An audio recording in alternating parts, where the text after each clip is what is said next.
In last class, we have learnt about the simple permanent tissues. Today, we will all be learning about the complex permanent tissue, which is also a type of a permanent tissue. And these are also called as complex because they are made up of a different types of cells which are grouped together to perform a single common function. Okay. In previous class, whatever I told, no, those are made up of only one type of cells, but these are called as complex permanent tissue because these are made up of different types of cells to perform one single common function. So in this complex permanent tissue, what are those? Means there are again two types depending on which work they perform in the plants.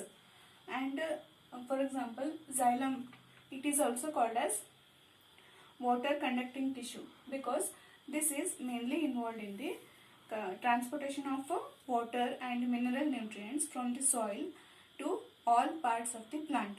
And this xylem tissue, it is distributed in the leaf, root as well as the stem. It is not only present in the root, not only present in stem. So it is overall distributed in the plant.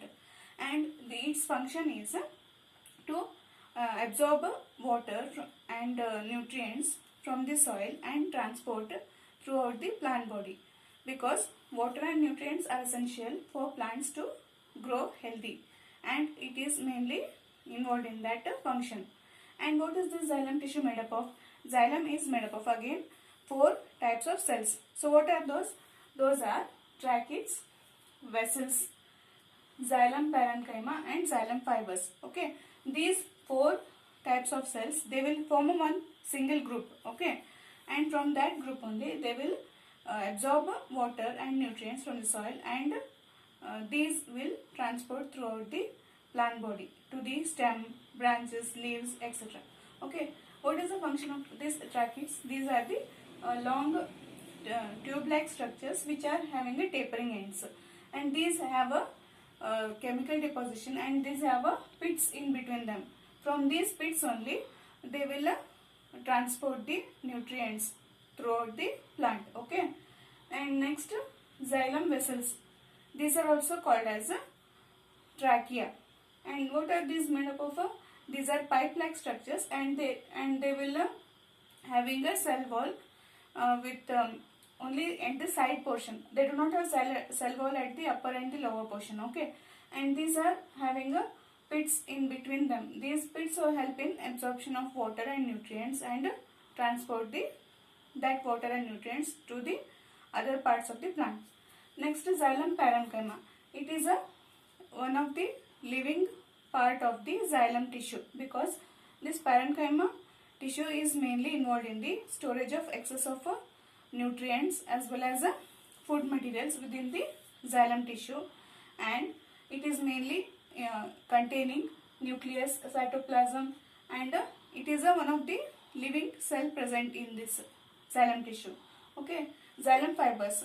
These do not have any kind of nucleus, cytoplasm and all the cell components, because these cells are dead, because they will provide only mechanical support to the plant.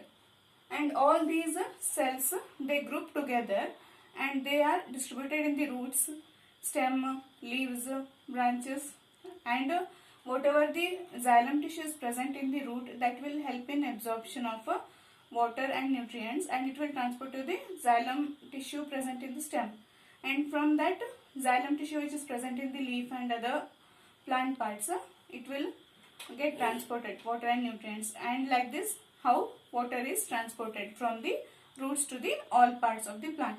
Clear about xylem tissue? So it is also called as water conducting tissue. Understood? Next, moving on to phloem. It is the second type of complex permanent tissue which is mainly called as food conducting tissue. Why it is called as food conducting tissue? Means from the leaf, how the plants will prepare with the help of photosynthesis, they will prepare the food, and they are called as autotrophic. Now, whatever the food is prepared in the leaf, that has to be transported to the all other plant parts, to the stem and roots, and so for that purpose this phloem tissue is present in the plant, that will help in the transportation of food which is prepared in the leaf. Okay, and again this phloem tissue, it is also made up of four different four different types of cells. So those four different types of cells are sieve tubes, this long structure sieve tubes, this is called as companion cell, and this is a phloem parenchyma, and in between these only phloem fibers are also present. These four different types of cells, they will absorb the food which is prepared in the leaves, and it will get transported to the all other parts, to the roots and the stem and to the upper branches of the plant. Like this food is transported. And what are these components or the types of cells present in the phloem, how they will be? First one we'll discuss about sieve tube. This is a longer tubular structures, and this is having a thin cell wall, and it is not having any other cell components like nucleus, and with the help of these which is attached with the companion cell, it is having a nucleus and other cell components, cytoplasm and all will be present. And with the help of these at the upper and lower portion of the sieve tubes, it is having a small holes like a sieve. How it will filter, we use for filtering any solid particles to separate in between the mixture of solutions. So like that these cells of a sieve tubes will be having a small holes in between them. It will act as a sieve. It will filter and absorb only the necessary required food, and it will transport. Okay, heavier particles will settle, and the lighter molecules of the food particles it will carry. So it will act as a sieve plate, like sieve, how it is used for filtration. Next, companion cell, it is having a tapering ends, and it is having nucleus and other cell components. So it will mainly involved in the absorption of the food materials from the leaf. Next, again sieve tubes are present, and these sieve tubes help in the absorption of food, and four will form the phloem parenchyma. It will help in storage of the excess of food materials, and whatever the food materials as and when the plant needs for its growth, that food materials are transported from the phloem parenchyma to the other parts of the plant. So main function of a phloem parenchyma is storage of food materials and nutrients, and in between these phloem parenchyma and sieve tubes, phloem fibers are also present. These are also called as a phloem sclerenchyma tissue. It is a dead tissue. It will provide the strength, and it will help the plant for providing mechanical support. So likewise, these sieve tubes, companion cell, phloem parenchyma and phloem fibers, all four types of cells form one single group, and they will help in transportation of food materials from the leaf to the upper branches, and also to the downward stem part as well as the root part. Like this it will transport the food materials, and so it is also called as food conducting tissue. Understood?